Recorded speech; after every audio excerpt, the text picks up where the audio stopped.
News hour morning ಎಡಿಷನ್ಗೆ ಮತ್ತೆ ಸ್ವಾಗತ. ಚಿಕ್ಕೋಡಿ ಬಿಜೆಪಿಯಲ್ಲಿ ಇನ್ನೂ ಅಸಮಾಧಾನ ಬಗೆಹರಿದಿಲ್ಲ. ಪ್ರಚಾರದಿಂದ ದೂರ ಉಳಿದಿದ್ದಾರೆ ಚಿಕ್ಕೋಡಿ ಕ್ಷೇತ್ರದ ಪ್ರಭಾವಿ ಬಿಜೆಪಿ ನಾಯಕರು. ಪ್ರಚಾರದಿಂದ ದೂರ ಉಳಿದಿದ್ದಾರೆ ಪ್ರಭಾಕರ್ ಕೋರೆ, ರಮೇಶ್ ಕತ್ತಿ.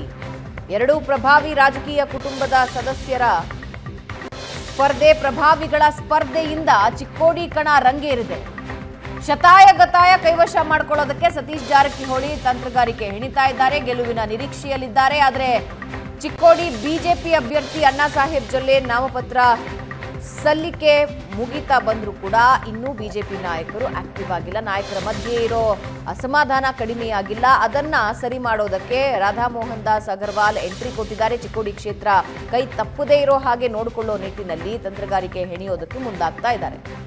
ಪ್ರಶಾಂತ್, ಅಸಮಾಧಾನದ ಹೊಗೆ ಇನ್ನು ಬಿಜೆಪಿಯಲ್ಲಿ ಕೆಲವೊಂದು ಯಾವ್ಯಾವ ಕ್ಷೇತ್ರಗಳಲ್ಲಿ ಆರಂಭ ಆಗಿತ್ತೋ ಅದು ಹಂಗಂಗೆ ಉಳ್ಕೊಳ್ತಾ ಇದೆ. ಚಿಕ್ಕೋಡಿ ವಿಷಯಕ್ಕೆ ಬರೋದಾದ್ರೆ ಹೌ ಇಟ್ಸ್ ಗೋನ್ ಎಫೆಕ್ಟ್? ಒಂದು ಕಡೆ ಜಾರಕಿಹೊಳಿ ಬ್ರದರ್ಸ್ ಇನ್ಆಕ್ಟಿವ್ ಆಗಿದ್ದಾರೆ ಚಿಕ್ಕೋಡಿಯಲ್ಲಿ. ಯಾರು ರಮೇಶ್ ಜಾರಕಿಹೊಳಿ, ಬಾಲಚಂದ್ರ ಜಾರಕಿಹೊಳಿ, ಅವರ ಫೋಕಸ್ ಇರೋದು ಬೆಳಗಾವಿಯಲ್ಲಿ. ಆಬ್ವಿಯಸ್ಲಿ ಮಗಳು ನಿಂತಿದ್ದಾಳೆ. ಸೊ ಸತೀಶ್ ಜಾರಕಿಹೊಳಿ ಸಚಿವರಾಗಿದ್ದಾರೆ.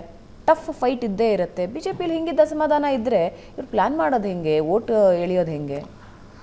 ನಾವೀಗ ಪ್ರಿಯಾಂಕ್ ಜಾರಕಿಹೊಳಿ ಕ್ಯಾಂಡಿಡೇಚರ್ ಅನೌನ್ಸ್ ಆದ ತಕ್ಷಣ it is expected Ramesh Jarkiholi, Balachandra Jarkiholi ಯಾವ ಪ್ರಮಾಣದಲ್ಲಿ ಆ್ಯಕ್ಟಿವ್ ಆಗಬೇಕಿತ್ತೋ ಚಿಕ್ಕೋಡಿಯಲ್ಲಿ ಆ ಪ್ರಮಾಣದಲ್ಲಿ ಬಿಡಿ, ಅವ್ರು ಆ್ಯಕ್ಟಿವೇ ಆಗೋಲ್ಲ ಅನ್ನೋದು. ಯಾಕಂದರೆ ಕೊನೆಗೆ ಎಲ್ಲ ಅಣ್ಣ ತಮ್ಮಂದರು ಒಂದೇ ಇದ್ದಾರೆ. ಇದೆಲ್ಲರಿಗೂ ಗೊತ್ತಿರತಕ್ಕಂಥ ವಿಚಾರ. ಹೀಗಾಗಿ ಇಲ್ಲ ರಮೇಶ್ ಜಾರಕಿಹೊಳಿ ಏನೋ ಬಂದು ಅಣ್ಣಾ ಸಾಹೇಬ್ ಜೊಲ್ಲೆ ಅವ್ರನ್ನ ಗೆಲ್ಲಿಸ್ಲಿಕ್ಕೆ ಪ್ಲ್ಯಾನ್ ಮಾಡ್ತಾರೆ ಅಂತಕ್ಕಂಥದ್ದು ನಿರೀಕ್ಷೆಯೇ ತಪ್ಪು. ಹೌದು. ಇದರಲ್ಲಿ ಹೇಳದಿರುವ ಇನ್ನೊಂದು ಅಂಶ ಇದೆ.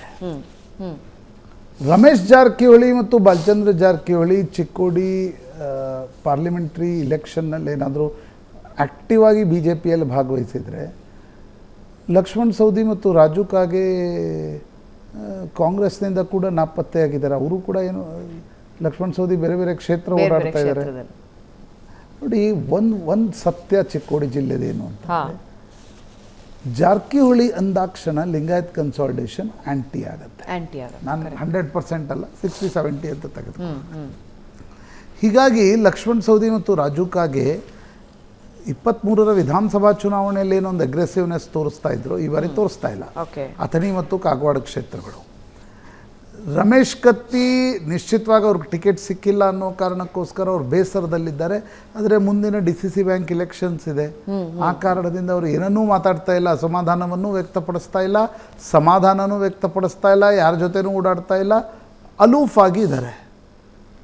ಅವರ ಅಣ್ಣನ ಮಗ ಒಂದು ಕ್ಷೇತ್ರದಲ್ಲಿ ಅಲ್ಲಿ ಹುಕ್ಕೇರಿಯಲ್ಲಿ ಶಾಸಕರಾಗಿದ್ದಾರೆ. ಕಾಗವಾಡ ಮತ್ತು ಅಥಣಿ ಕ್ಷೇತ್ರದಲ್ಲಿ ಕಾಂಗ್ರೆಸ್ನ ಶಾಸಕರಿದ್ದಾರೆ. ಗಣೇಶ್ ಹುಕ್ಕೇರಿ ಚಿಕ್ಕೋಡಿ ಕ್ಷೇತ್ರದಲ್ಲಿದ್ದಾರೆ. ಈಗ ಅವರು ಕೂಡ ಜಾರಕಿಹೊಳಿ ಜೊತೆ ಎಷ್ಟರ ಪ್ರಮಾಣದಲ್ಲಿ ಇರ್ತಾರೆ ಅಂತಕ್ಕಂಥದ್ದು ಪ್ರಶ್ನೆ. ಹೀಗಾಗಿ ಅಲ್ಲಿ ನನಗನ್ಸುತ್ತೆ ಪಾರ್ಟಿ ವೈಸ್ ಇಲೆಕ್ಷನ್ ಆಗ್ತಾ ಇಲ್ಲ. ಅಲ್ಲಿ ಒಂದು ಕಡೆ ಲಿಂಗಾಯತ್ ಕನ್ಸಾಲಿಡೇಷನ್ ಇಲೆಕ್ಷನ್ ನಡೀತಾ ಇದೆ, ಇನ್ನೊಂದು ಕಡೆ ನಾನ್ ಲಿಂಗಾಯತ್ ಕನ್ಸಾಲಿಡೇಷನ್ ಇಲೆಕ್ಷನ್ಸ್ ನಡೀತಾ ಇದೆ. ಜಾರಕಿಹೊಳಿ ಅದರ ಒಂದು ಪಾರುಪತ್ಯವನ್ನು ತಮ್ಮ ಕೈಯಲ್ಲಿ ಇಟ್ಕೊಂಡಿರ್ತಾರೆ. ಇವುಗಳ ಮಧ್ಯೆ ಮರಾಠ ವೋಟ್ಗಳನ್ನು ಯಾರು ತೆಗೆದುಕೊಳ್ತಾರೆ ಅದು ಚಿಕ್ಕೋಡಿಯಲ್ಲಿ ನಿರ್ಣಾಯಕ ಆಗುತ್ತೆ. ಮರಾಠ ವೋಟ್ಸ್ಗಳು ಇವೆ ಬಾರ್ಡರ್ನಲ್ಲಿ. ಮರಾಠ ಸಮುದಾಯ ಹೇಳ್ತಾ ಇಲ್ಲ, ಬೇರೆ ಬೇರೆ ಬೇರೆ ಬೇರೆ ಕಮ್ಯುನಿಟಿ ಮರಾಠಿ ಸ್ಪೀಕಿಂಗ್ ವೋಟ್ಸ್ಗಳು ನಿಶ್ಚಿತವಾಗಿ. ಈ ಹಿಂದಿನ ಎಲೆಕ್ಷನ್ಸ್ ನೋಡೋದಾದ್ರೆ ಅವರು ಒಲವು ಯಾವ ಕಡೆ ಜಾಸ್ತಿ ಇರುತ್ತೆ? ಲೋಕಸಭಾ ಚುನಾವಣೆಯಲ್ಲಿ BJP ಕಡೆ ಜಾಸ್ತಿ ಒಲವಿರುತ್ತೆ. ವಿಧಾನಸಭಾ ಚುನಾವಣೆಯಲ್ಲಿ ಕ್ಷೇತ್ರವಾರು ತಮ್ಗೆ ಹೆಂಗೆ ಬೇಕೋ ಆ ರೀತಿಯ ವೋಟಿಂಗ್ ಪ್ಯಾಟರ್ನ್ ಇದೆ. ಮೊದಲು MES ಇತ್ತು, MESಗೆ ವೋಟ್ ಹಾಕ್ತಾ ಇದ್ರು. ನನಗನ್ಸುತ್ತೆ BJP ಒಂದು ಪ್ರಯತ್ನವನ್ನು ಪಡ್ತಾ ಇದೆ. ಇಲ್ಲ ಜಾರಕಿಹೊಳಿ ಬಂದು ಕೆಲಸ ಮಾಡಬೇಕು. ಈಗ ಜಾರಕಿಹೊಳಿ ಒಂದು ವೇಳೆ ಅಂದರೆ ನಾನು ಹೇಳೋದು, ಜಾರಕಿಹೊಳಿ BJP ಪರವಾಗಿ ಅಥಣಿಯಲ್ಲಿ ಕೆಲಸ ಮಾಡಿದರೆ ಲಕ್ಷ್ಮಣ್ ಸವದಿ ಕಾಂಗ್ರೆಸ್ ಪರವಾಗಿ ಮಾಡಬೇಕಾಗತ್ತೆ. ಇಬ್ಬರು ಒಟ್ಟಿಗೆ ಚುನಾವಣೆಗಳನ್ನು ಮಾಡಲಿಕ್ಕೆ ಸಾಧ್ಯ ಇಲ್ಲ. BJPಯಲ್ಲೂ ಒಳಗಿಂದೊಳಗಡೆ ಕಾಂಗ್ರೆಸ್ಗೆ ಬೆಂಬಲ ಕೊಡೋರಿದ್ದಾರೆ, ಕಾಂಗ್ರೆಸ್ನಲ್ಲೂ ಒಳಗಿಂದೊಳಗಡೆ ಜೊಲ್ಲೆಗೆ ಬೆಂಬಲ ಕೊಡೋರಿದ್ದಾರೆ. ಪಾರ್ಟಿಗಳು ಅವರವರ ಪ್ರಯತ್ನ ಮಾಡ್ಬೋದು. ಚುನಾವಣೆ ಈಗ ಪ್ರಭಾಕರ್ ಕೋರೆ ಇದ್ದಾರೆ, ಮಾಂತೇಶ್ ಕವಟಗಿಮಠ್ ಇದ್ದಾರೆ. ಪ್ರಭಾಕರ್ ಕೋರೆ ಮೂಲತಃ ಎಕ್ಸಂಬದವರು. ಇವರೆಲ್ಲರೂ ಜೊಲ್ಲೆ, ಪ್ರಭಾಕರ್ ಕೋರೆ ಇವರೆಲ್ಲರೂ ಕೂಡ ಎಕ್ಸಂಬದವರೇ.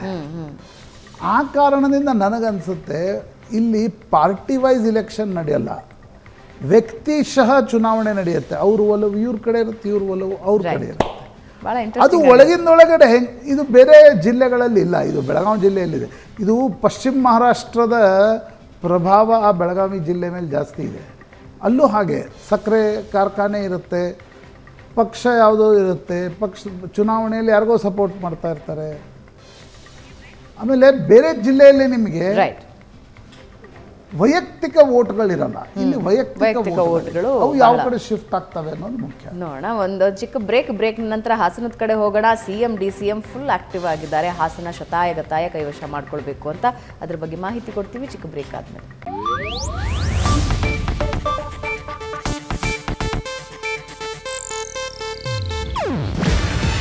ಇದು ಏಷ್ಯಾನೆಟ್ ನ್ಯೂಸ್ ನೆಟ್ವರ್ಕ್ ಪ್ರಸ್ತುತಿ. ನೀವು ನೋಡ್ತಿದ್ದೀರಾ ಏಷ್ಯಾನೆಟ್ ಸುವರ್ಣ ನ್ಯೂಸ್.